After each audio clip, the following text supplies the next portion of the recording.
have a little more update.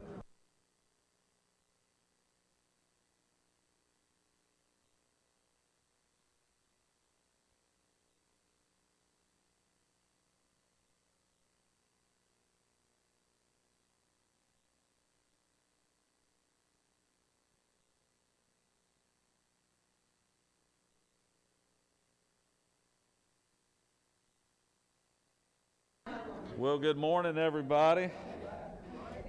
We going to get started. Our ladies, a lot of our ladies, are in the ladies class from the ladies retreat. They came.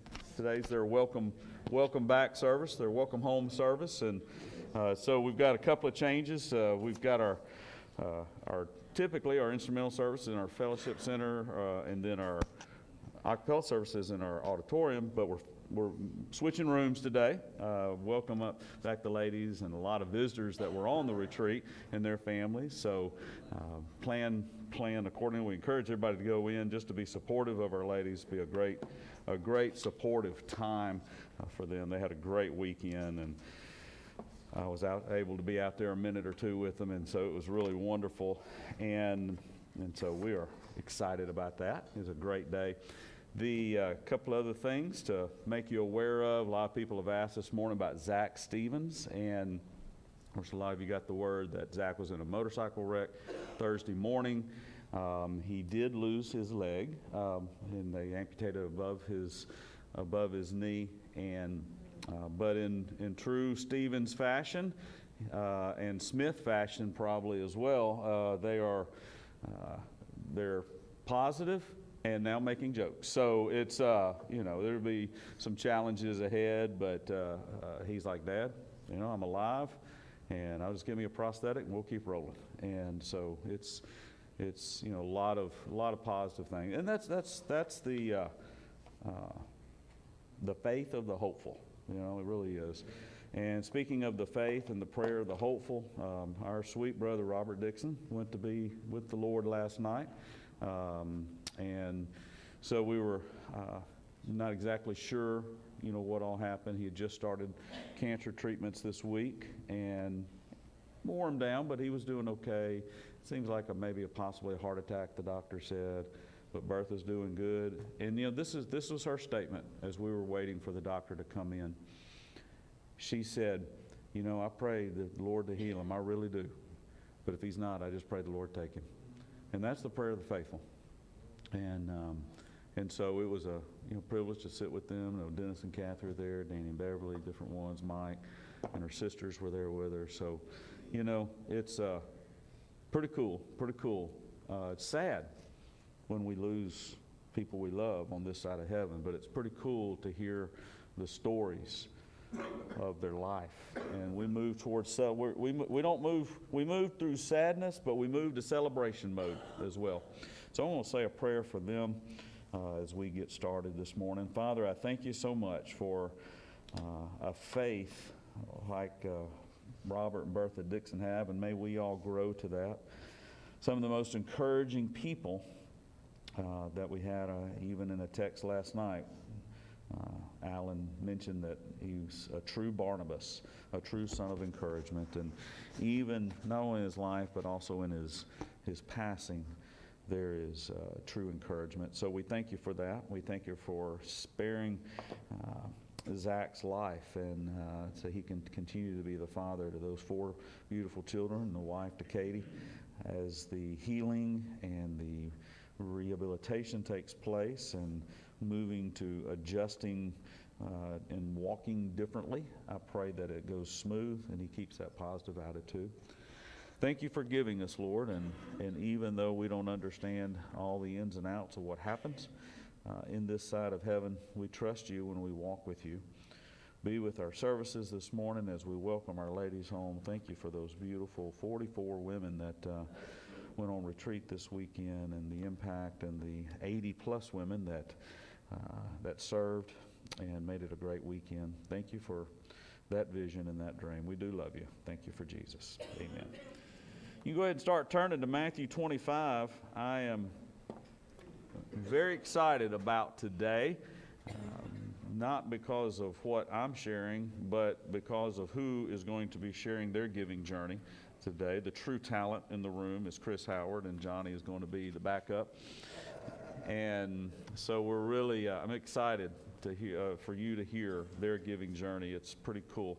We're doing this dive all summer long, and we really, as we've shared, if you're visiting with us or here for the first time, really convicted in some things that Alan shared in his class on the rhythm of giving. And look back, and we hadn't done this in a long time, really got to what biblical giving is about. And it's not something we really talk about a lot. We appreciate the generosity and keep rolling, but there is something, if we don't really get into the real biblical idea of what giving is, we miss out on a blessing, and we'll hit that next week, but boy, we miss out on so much more. So we extended the class and decided to jump into the rhythm of godly giving for about 4 weeks here.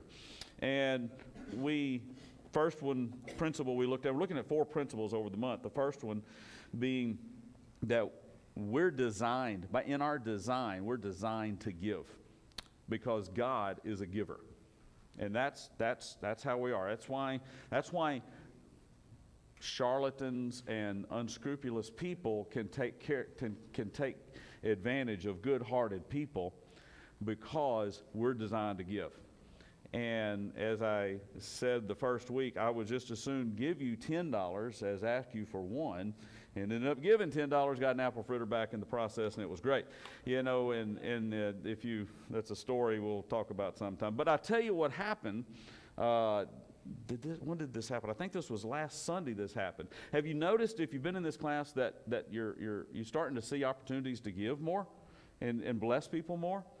Well, last Sunday was real long, had a real busy day and afternoon and evening, and so went by. I didn't tell this. I think this was last Sunday. Yeah, I think we did this. And so I stopped by the grocery store about 8:30 Sunday night to get a few groceries for the week, and I'm standing in line at Walmart and self-checkout, no hurry, and some guy in front of me had a few groceries, and he starts looking for his wallet, and he can't find it, and he said, "Hey, I'm going to have to, you come on ahead, we're going to have to cancel this out. I can't find my wallet. I think I left it in the car." And without thinking, normally it'd be like, "Okay, no problem." You know what I did? I said, "Well, let me just take care of it for you." And I thought, oh, I don't even know what the total is. You know, that was my second thought. So my mind's changing. My second thought was like, "Man, this guy, well, let me go fill my buggy up," you know. But obviously, and I looked at him, and he was not necessarily a person that was in need. He just couldn't find his wallet. And I said, "Well, let me take care of it for you." And after I said that, I looked, it was $14.93. I was like, okay, I can squeeze that one. But so I had a little relief. But he said, no, I could never do that. I could never do that. He said, "Well, let's just cancel it out." Well, he looked, and there was nobody there to cancel the order out. I said, "Look, man, I'll take care of it, no problem." And he said, No. I said, "Look, I tell you what, let's do this. I'll take care of this for you, and you pay it forward to somebody else." And he stopped, and he looked at me, he said, "That I can do." So somewhere along the way, this week or somewhere, this guy is going to do something, and I bet you it's going to be more than $14. Somebody somewhere is going to get a bigger blessing than he got. And so I slid my card in there, and he went on, and I paid for mine, called Karen. I said, "Okay, there's 2 charges, just be aware." And so, and that, I felt great about doing that. I mean, where else in the world except the kingdom of God you feel good about giving $14 to a stranger? You know, you just felt great about it. And I don't know where that's going to come back to me, but somewhere or another, it doesn't have to, because it came back in the blessing. And so it's getting into this mindset of thinking and seeing opportunities to give and not to always receive. And then we talked about the intentionality and doing it on purpose and being on purpose and deciding ahead of time to give before the opportunity ever arises.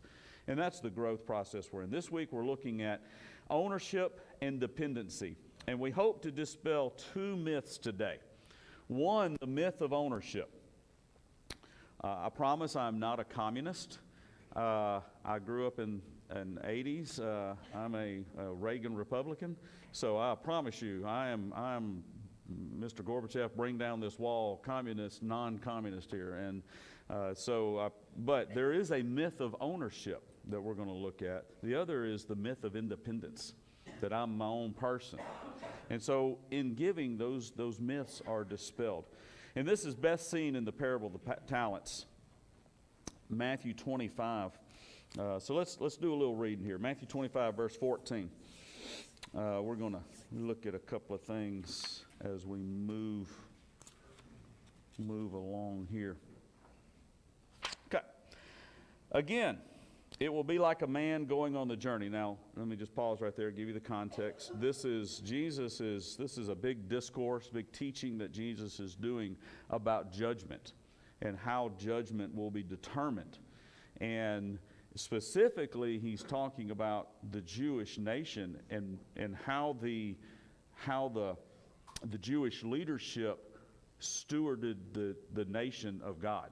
And he's really kind of getting on them using these parables. Again, it will be like a man going on a journey who called his servants and entrusted his property to them. To one he gave 5 talents of money, to another 2 talents, and to another 1 talent, each according to his ability. Then he went on a journey. The man who had received 5 talents, let me pause right there. So the roles are clearly defined. Okay, in this parable, the roles are very clearly defined. There's 2 roles here. What are they? The first one is who? The owner. And the second is the servants, okay, or the stewards of what he was given, the servants. And the roles were clear. I'm the servant. I'm not what? I'm not the owner. I'm the owner. I can do what I want to and tell my servants what to do. So those roles were very clearly defined. Even though it's not stated, it's very clear. What was their job to do? Invest it. Put it to work. Let's keep reading. Then he went on a journey. The man who had received the 5 talents went at once and put his money to work and gained 5 more. So also the one with 2 talents gained 2 more. But the man who received the 1 talent went off, dug a hole in the ground, and hid his master's money. So their job was very clear what they were to do. They were to invest the money, put that money to work. Even though it's not stated, they knew what to do. The first one, they put it to work, and the third one, hid the money. Well, test day came, all right, called into account. After a long time, I guess the CDs had matured. That was a good joke. I don't even do money, so, So, thank you. After a long time, the master of those servants returned and settled accounts with them. The man who had received 5 talents brought the other 5. Master, he said, you entrusted me with 5 talents. See, I've gained 5 more. I love that. That's the person I want investing my retirement money. His master replied, well done, good and faithful servant. You have been faithful with a few things, and I will put you in charge of many things. Let me ask you this. Why can that guy put him in charge of many things? Because he trusts him. What's his role? He's the master. He's the owner. And what is this guy still? He's still a servant. Their roles didn't change. He's still the master, still the servant, still the owner, still the steward. But because he was trustworthy and faithful with things and treated it as his own, and he gave him more with things. He said, this is according to your ability. Guess what? You have even greater ability now to do this. Come and share your master's happiness. The man with 2 talents also came, and he said, you entrusted me with 2 talents. See, I've gained 2 more. His master replied, well done, good and faithful servant. You have been faithful with a few things, and I will put you in charge of many things. Come and share your master's happiness. Same thing. Then the man who received 1 talent came. Master, he said, I knew you are a hard man, harvesting where you have not sown, and gathering where you have not scattered seed. So I was afraid, and went out and hid your talent in the ground. See, here is what belongs to you. He felt justified. I didn't steal it from you. At least I didn't take it from you. At least I didn't go buy my own stuff with it. His master replied, you wicked, lazy servant. Why would he call him wicked and lazy? Because he didn't do his job. Your job was not just to hold on to it.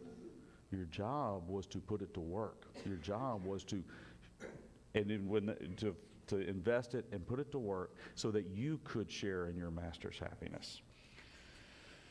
So you knew I harvest where I have not sown and gather where I have not scattered seed. Well, then you should have at least put money on deposit with the banker so that when I return, I would receive it back with interest. At least let somebody else do the job. At least delegate it out to somebody else instead of doing this. Take that talent from him and give it to the one who has the 10. For everyone who will be given more, and he will have an abundance. Whoever does not have, even what he has will be taken from him. And throw that worthless servant outside into the darkness, where there will be weeping and gnashing of teeth. I usually say good gnashing, but I won't. So test day comes. Servant 1 and servant 2, given 5, earned 5. Given 2, earned 2. Well done, good, faithful, blessed with more. Share in the master's happiness. Notice it was not about the amount. It wasn't about the amount that was given. It was about what they did with what they were given. We may may just have a little bit that we have been blessed with from our perspective, but how we use that. And that's not just with money. That's with our assets. That's with talent. That's with time. That's with ability. Well, I didn't, I want to do what they're doing. They're up front doing this. Well, if I can't do that, then I'm not going to serve. Well, let's not have to take your ball and go home. Guess what? Somebody will take your ball you do have, and you won't be able to play with it. And if I can't be up front doing this, the most important person is the person you never see. That is the most important person. Somebody comes around every week and picks up the little communion cups that we leave. That person is just important as the person who stands there and leads worship on Sundays. There is no difference. And I've said this before in this class. Lou Giglio says, my role at Passion City Church is to be a door holder, because that's just as important as what he does in that pulpit. Because we're all called. And maybe some of us have uber amounts of gobs of talent and ability to do all these great things and that we say are great things. But that person that says, hey, I'm going to go make sure that the trash can is got a liner in it. Fantastic. I'm going to show up early on Sunday morning. I'm going to make sure the chairs are arranged and not all askew. And that's just as important there. Let me get us to where we're caught up here. That's just as important. That person that sends that card out and signs it and puts a stamp on it into the mail and nobody ever knows it, I think about Robert and Bertha. Just about everybody in here gets a birthday card. And you may not know them or they don't know you, but you know what? You don't have to know them to encourage. That might be what you can do. And I'll never forget Margaret Smith when Bill was the last few months of his life.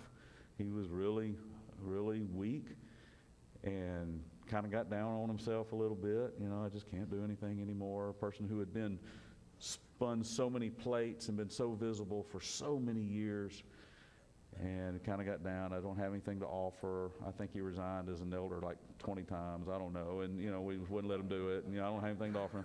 And finally, Margaret said, you got a finger, don't you? Yeah. Well, get on the phone. The big cat Ernie Ladd, get on the phone and call somebody. You know, if you are from 70s wrestling, you'll know what I'm talking about there. Get on the phone and call somebody. And you know what he did? He started going down the directory calling people. And people still, to this day, he would leave a voicemail. They still hold that voicemail because it was special. And then he said, well, look, if we can help you anyway, let us know. You know, we have a benevolent fund. We're like, Bill, it's not that big. I mean, so, you know, I'm all thinking about that. But you know what? That's all it takes. It doesn't take much. It may be down to this, but it doesn't matter. It's not about the amount. Third servant, given one, earned what? None. Why? Because he was what? He was afraid. Fear keeps us from trusting. Where else do you see in the Bible fear and people hiding things? Adam and Eve. Yeah, see it in the garden. You see Elijah hiding in a cave because he's afraid. And that's what fear causes us to do. Oh, I've got this. I've got to hoard this away. And we're all Silas Marner or Lucius Clay about it. And it's all just, I've got to hide this, and this is mine. And don't tell anybody. We get paranoid with it. And we're like, oh, you know. So $100 went missing last week from the donuts. Somebody bought a donut with a $100 bill. It didn't get changed. And it went missing. And it was a little at first. We're like, you know what? We could go investigate, but the thing is, we'll let the Lord deal with that. That $100, maybe they needed it. We'll let the Lord deal with that. Don't worry about it, you know. Now, we do have different people holding the bag this week, but, you know, you be smart with that and good stewards with it. But we make adjustments. We're not going to go investigate and pull cameras and start accusing and wondering. We're just like, you know what? There's no telling what happened with it. And whoever need that $100, I guess they need it. And I love this. Andrea. I don't even know Andrea's last name. Do you know Andrea's last name? Anybody? She had a bike. She lived P31 house right here on Arkansas Road and would ride her bike up to the corner where she worked at the Central gas station. And she asked me one day if I could get a bolt because her handlebars were, I said, yeah, sure. So I went down to Tyler Pizzas, got her a bolt, fixed her bike. So I asked her about her bike the other day. And I said, hey, you still got your bike? She said, no, somebody stole it. I said, really? She said, they must have needed it more than me. And here she is, arthritic and trouble walking, and now she has to walk those 3 blocks, and it's painful. But you know what? Somebody needed it more than me. And just kept walking. She didn't even moan it or anything. It's like, okay, there you go. Fear makes us hide, makes us hoard things. And as a result, this servant was wicked, lazy, and worthless. It was never about the amount. It was always about how they viewed their roles and what they were supposed to do with it. And they had a proper view of who they were and who the owner was and what they were supposed to do. So a few lessons here before the real speakers get up. True ownership in this parable, what giving does. It teaches us about true ownership. One, God is the owner. Psalm 24:1 says that the earth is His, and we're going to come back to that in a minute, and everything in it.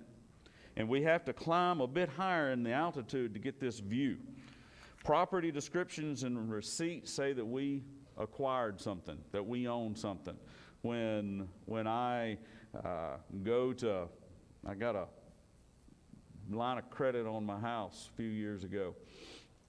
They wanted to know the property descriptions and all these different things, and it says that I own it, the deed. You can look it up on the website. The parish website says I own that property. That's what property descriptions say. That's what receipts say. And for purposes this side of heaven, that's true. But the challenge is not to adopt that view, but to have a godly view, that God let me have what I have in order to use it for His purposes. And that is His. It's His house. It's not my house. It's His house. What I have is His, and I'm supposed to use it. So 2 clarifying questions is, why has God blessed me? How has God blessed me with what I have? I have a home. I have reliable transportation. I have whatever it is that I possess. And then the second question is, how can I use it for His kingdom? No matter what you've been given, it doesn't matter. A lot or a little, use it for the kingdom. How can I use it for his kingdom? I may have had a lot, I may have a little. I can still use what I've been given for the kingdom, whether it be my voice, whether it be my hands, whether it be it really, you get into this context and so many more in the context of the class, it comes to my bank account and my giving. I've been given $1 billion. Use it for the glory of God. I've been given $100. Use it for the glory of God. And these questions switch the narrative. It causes us to see from a position of strength, not a position of weakness. I can't give. I can't afford to give. I can't afford not to give. And so it's that, okay, I've been given this. All right, we're having bologna tonight or tuna fish, but we're gonna bless other people with our tuna fish. Whatever it is, we bless people. We often get into the if-onlys. If only I did this. If only, man, if I could only win that Powerball with the things I could do. You know, how many of you said that? I have.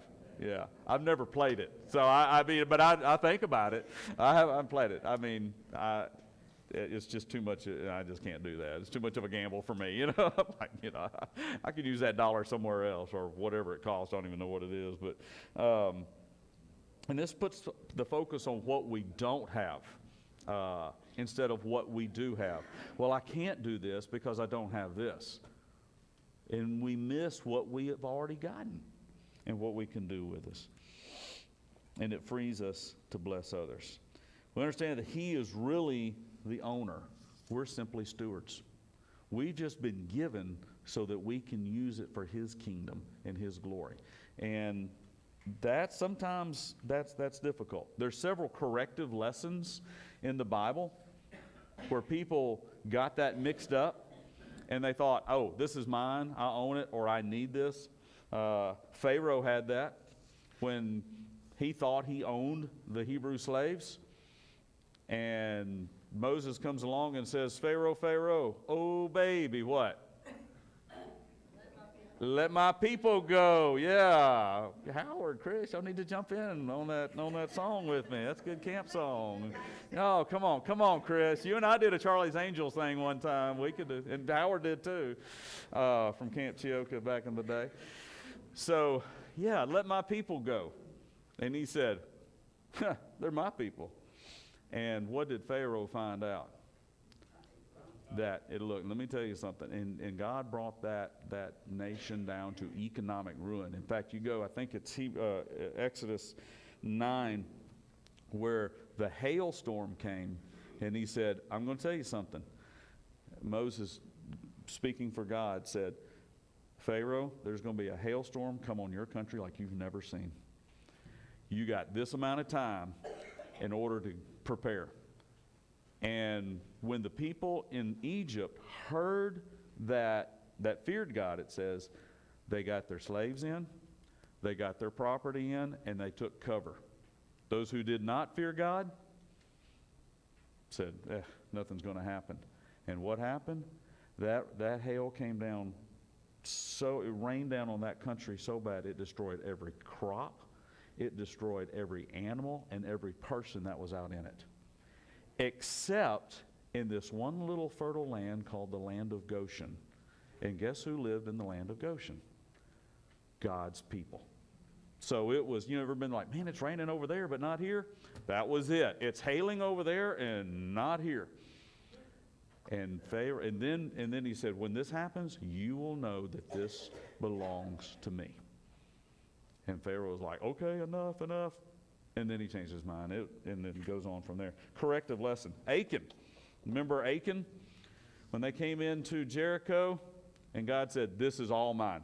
You don't take anything. And Achan went in there, found some gold, found some nice stuff, went and hid it in his tent. As Alan said, he saw the booty and went and hid it in his tent. And Alan had a sermon called Achan's Booty. And he hid it, and it brought destruction. And it was and when they went in there and said, okay, y'all are gone, and they destroyed the whole lot of them. Corrective action. Ananias and Sapphira, they had the property, brought it and said, yeah, this is everything. And They lied and withheld. Many pictures of that, of corrective. There's also pictures of true stewardship. One, very, very quickly we see in Genesis, Abraham and Melchizedek. Melchizedek is the prince and king of Salem, which later becomes Jerusalem. And there's a whole deep theological study that comes to that when you go to Hebrews. And Abraham comes back, and he's got the spoils of all this battle, the people that the Lord's blessed him with, and he realized, I won that battle because of the Lord. I've got to give something to somebody. And he says, here's the priest of God Most High. Here you go. Here's a tenth. And it says later in Hebrews that as Abraham gave that, it was like the whole nation that would come from him was giving to that. So there was that idea that this is true stewardship. You gave this to me. Then there's the year of Jubilee, which is awesome, where every 50 years everything resets. We don't have time to get into that. There's so much that is there. Also, ownership. Well, when we get to this, again, the two clarifying questions. How has God blessed me, and how can I use it for the kingdom? This really helps us understand that ownership is God's. Everything is God's, and I'm just here to simply use it for His purposes. And then it teaches true dependency. Ownership teaches us to be dependent. If this person owns this, then I'm dependent on him to let me have it. Whether I rent the property, if I have a mortgage, I'm in with the bank there, and if I don't pay it, they'll exert their right of ownership pretty quick. And even though I own my house now, if I don't pay my taxes, guess what the state of Louisiana is going to do and the parish of Ouachita is going to do? They're going to say, we own part of your house. So that myth of ownership is not, God owns it. We're just stewards. Kingdom people are called to be not independent, but dependent. We are we see true dependency in this, and the servants didn't become owners. They remained highly rewarded servants. They were still servants. God had taught His people to be dependent on Him. You take a day off. No one else in the world took a day off on the Sabbath. Every 50 years, everything goes back to normal. You know that slave you bought last year? You know that nation that you conquered and you took their people? You know that loan you got, that you gave? Forgive it. Everything goes back to normal. What? They still owe me 100,000 denarii. Well, guess what? That $200,000 denarii you owe them, that's gone too. Oh, okay. So it's a reset. Who does that? The owner. God does. No other nation does that. You let everybody rest once a week, and I'm going to take care of you. That is God. That's the principle of even first fruits, teaching dependency. You give the first. You give the first of everything. Everything that's born, you give the first that's harvested. But what if a hailstorm comes? What if there's a frost? What if all of a sudden all my cattle die? And I've given, let me give the last tenth. Why the first fruits? Because it teaches dependency. Because God will provide the rest. He will provide the rest. But what if He doesn't? What's the song we sing? Has He ever failed me yet? He won't. He won't fail me. So that's that whole thing. And that's not just a law principle. That's an eternal principle. We don't like that here in America. We're very dependent, pull yourself up, strong-willed, strong-minded people. Strong-minded's not bad. Pull yourself up, it's not bad. When we carry that over into being an independent person, I got this. I got this, God. I don't need you. That becomes problematic. Be strong. Be strong-minded. Dependent people. That's what the kingdom people are. We're strong, but we're dependent because our strength comes from God. God taught dependency through the Sabbath, through giving, through Jubilee, by trusting God's judgment, by giving direction, by manna on the ground, and when to take it and when not to. And we have this accurate picture of ownership. Dependency falls into place. Johnny, Chris, y'all come on up. Two of my favorite people in the world. They've taught me, loved me when I was stupid. And yeah. And make sure your mics are on. And Smart aleck. Did you hear? So what do y'all need to do? Turn it on. Thanks. And so they're going to share with us their giving journey. They're going to meet anyway. David originally gave us 5 minutes, and I was like, oh, okay. And then he texted later and said, you can have 10. So. And I just took about 4. Yeah, in keeping with that, I don't typically teach by reading, but we are today, because if there's any hope of being less than 10 minutes or 10 minutes, it's only going to be this way with us reading. So he asked us to talk about our spiritual journey with our finances, how we handle that as a couple. Now, how people handle things as a couple is really for another class, not this one. So a lot of things, we've been married 50 years, and a lot of things, I would say most of the things that we've handled in our life have been a little more difficult to come to that conclusion of who does what and how that works, except finances. To me, that was a no-brainer, because I married a business major whose dad started a company from ground level, absolutely no money, straight from World War II, and built it up to a very successful chain of department stores. So first of all, marrying into that was a little bit intimidating, but also a little bit of a relief, because I literally married a treasurer. He's always been the treasurer of something. Are you now the treasurer of something? The whole church or something? I don't know. So literally, I married a treasurer. He was the treasurer of his social club at Harding when I married him. So who was I to argue about any financial matters? To top that off, I was 18 years old. I had never even had such a thing as an allowance.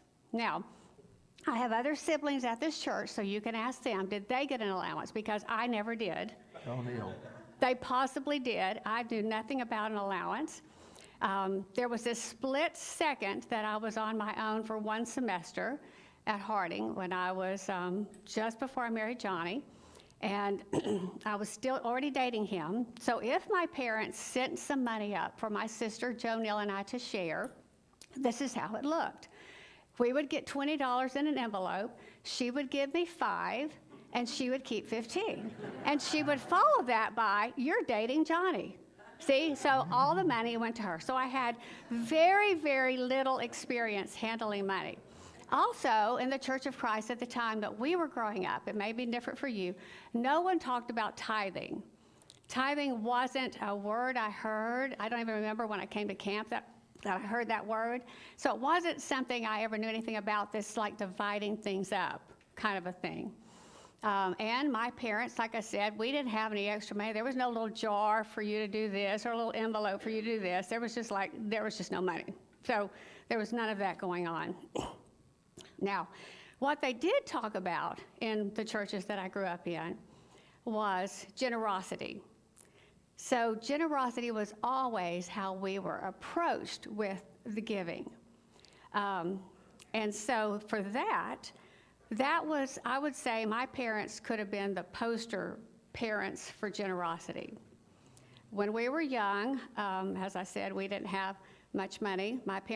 Both of my parents came from wartime families. My mother's family, her mom and dad left their southern roots and went to San Diego to work during the war effort and to help with the war. My mom was 12 at the time. And from there, she met a little Oklahoma boy, or tall Oklahoma boy, who was a Marine. Daddy served during the Korean War. So when I was 2, Daddy got out of the Marines and started college at Oklahoma State University. Daddy was in college full-time, working full-time. At the end of his college life, we had 5 kids. And of course, my mom was a stay-at-home mom, which was typical for that time. We had a very small house, but still, I remember it always being open to company and visitors. My daddy's brother, who was my uncle, played football for Oklahoma State, and he lived with us. So we had, as a 4- and 5-year-old, I remember the yard full of football players. And it was during these college years that my parents became Christians. After Daddy graduated, we moved to another small town in Oklahoma where Daddy got his first big job. Our house was still very small, but it was always open for company. My parents found a church there, got involved, and our life as a Christian family began. Our house A few years down the road, Daddy got a better job. We moved to Louisiana.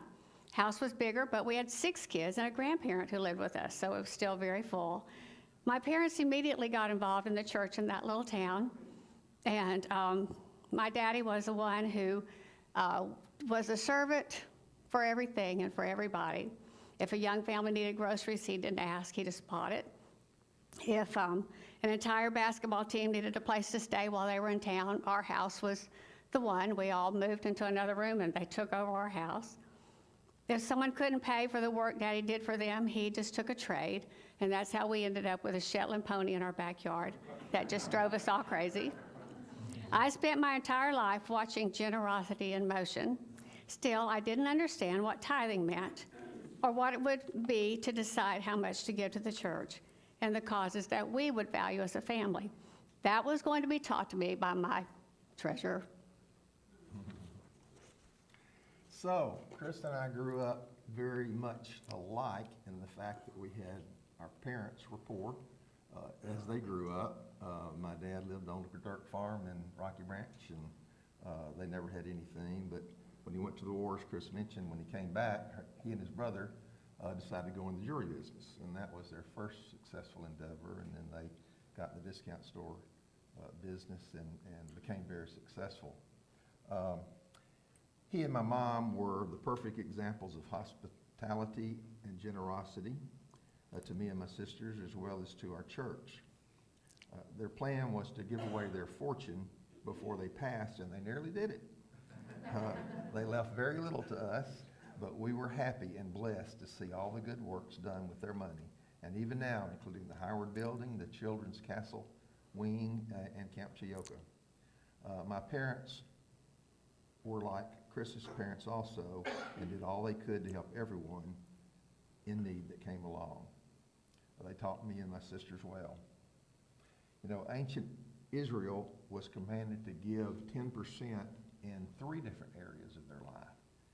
10% for the temple, 10% for benevolence, and 10% they put away in a fund so that they would be able to visit the Jerusalem on a regular basis. Or they put it in a fund to help others who couldn't afford to.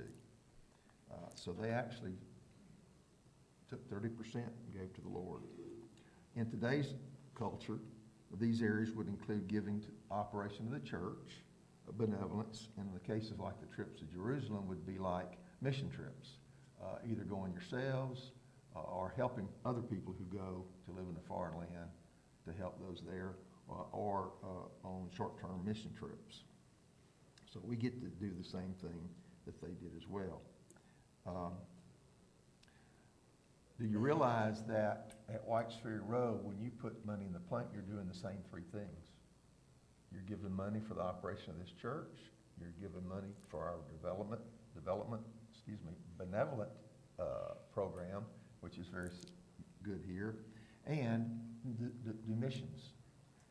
We do all those things.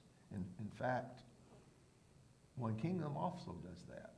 It helps churches run in foreign lands that can't afford to.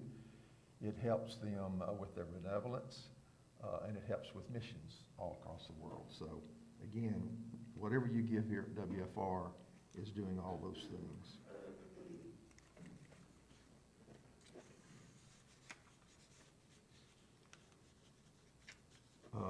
The year we got married, we made $11,000 that year. And that doesn't seem like a lot, but it wasn't too bad in 1971. That was a long time ago.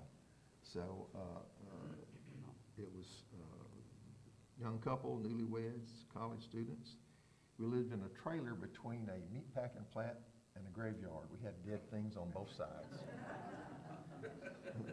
And that was a joyous time for us. That year, we decided an amount to give, not a percentage. We hadn't really thought that much about percentages, but we just decided, here's how much we're going to give. At the end of the year, I said, Chris, we gave 36% of our income to the Lord. And I said, the next 6 years, our income was an average of $16,000 per year, and our giving was 19% each year, averaging those years. we did so well those years handling that, and and it really is, if you'll teach your children to start at the beginning, if they do that before they get married, and then they do when they get married, you don't miss what you've already given. So encourage your kids to start early. So we felt blessed and wanted to see if we could do what the Israelites did and try to give 30% of our income. And over this last 50 years, we've been able to do that with the Lord's blessing. That's not to toot our horn, that's to toot his, because he gave us the funds and he gave us the ability to encourage others by our giving. We've been richly blessed by him, and you just can't outgive God. In Numbers 14:18, it says, "The Lord is slow to anger and filled with unfailing love, forgiving every kind of sin and rebellion. But he does not excuse the guilty. He lays these sins of the parents upon their children. The entire family is affected, even children to the third and fourth generation." That sounds contradictory. How can he be a forgiving, but yet your kids are affected by it? But when he says guilt here, those being guilty, what he's saying is that those who did not come to me, who did not accept my mercy, who did not turn to me for their salvation, and they're lost. And a person who's not following God, his kids will be affected by it. Their kids will be affected like that. So it's so important that we do that. We need to stop there because we're out of time. We're out of time. I hear that. Okay.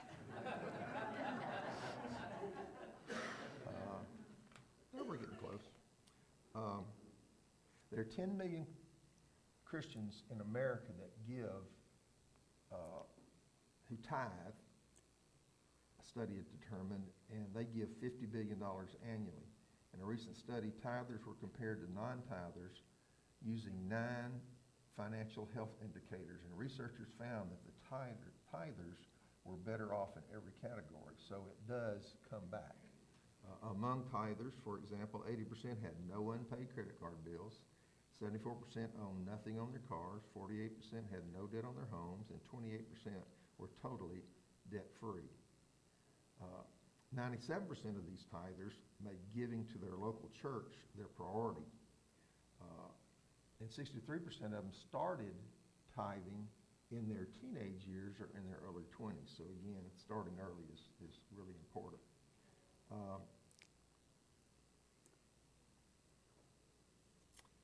The Bible says 2 things about sowing and reaping. One, whatever you sow, you're going to reap. If you sow criticism, you're going to be criticized. If you sow gossip, people are going to gossip about you. Whatever you sow in life, you're going to reap it back. Count on it. The good news is this works in the positive term too. Give it to God and watch his blessings flow to others and back to you. The second thing is you'll always reap more than you sow every year. The farmer plants a kernel, and it grows into a big stalk, and many more kernels come. If you say you love God, that's going to show up in your generous lifestyle. If you ever feel pressured to give, don't give. That's not the right motivation. You don't get any credit for that kind of giving. The Bible says God loves a cheerful giver. God's not looking at the amount you give, but at your attitude. Cheerful givers say, I'm going to give. It all belongs to God anyway. I wouldn't have anything without him, so I'm going to give my all to him. He will take care of all my needs. God set up giving like this because he wants you to become like him. God is a giver. The only way that you're ever going to become like him is to learn to be generous. When you're stingy, you're not like him. When you're generous, you're like him. And when you give it away, God multiplies it. It's this ancient spiritual practice of giving that God uses to begin setting our priorities right, to heal our hearts of greed and fear, and to draw us even closer to his boundless generosity. God bless you all. One last thing. When the scripture about the third and fourth generation, we took that very seriously, realizing that when we had our children, they would be the third generation from this legacy of generosity and giving that we had seen. So we really purposed, which I challenge you to do that with your children, we really purposed for our children to see a generous spirit out of us. And we have 6 great-grandchildren, and so even for them, we think it's important that our great-grandchildren see what we do, and we speak that over them, that spirit of generosity and love and giving. So we encourage you to do that with your children, grandchildren, and great-grandchildren. Thank you. Yeah, we really attribute what my dad and mother started to the meaning, the success of his 3 children, the success of their children. And we know that's going to carry on the generosity out through the years. So thank you, Jesus, and thank you, Mom and Dad. I have been the recipient of both their families' hospitality and generosity. For 2 years, I was an intern, and while I was in school, Johnny and Chris supported me as a student, and when I was an intern, their foundation paid me $1,000 a month. And it's my biggest big boy check I ever got at that time, you know, and so that generosity, and I don't think there was a student that ever came through the School of Preaching that didn't get support from them in Alton, and so proud. And then I've affectionately called their house the Howard Hilton, because there's countless numbers of people who have lived there and been there through the years. And so they are the epitome of this verse. And this is the challenge. Practice the Psalm 24:1 filter. The earth is the Lord's and everything in it, the whole earth and all who live in it. Everything we have comes from God. It doesn't matter. Practice that. Your home, your bank account, your job, your service, your ministry that you're in, your family, your children, they come from God. Your relationships, they come from God. Use it for his kingdom. Love you guys. Next week we'll wrap with the blessing that comes from giving, all right? So remember, ladies' return service is in there. They're going to be coming in a minute.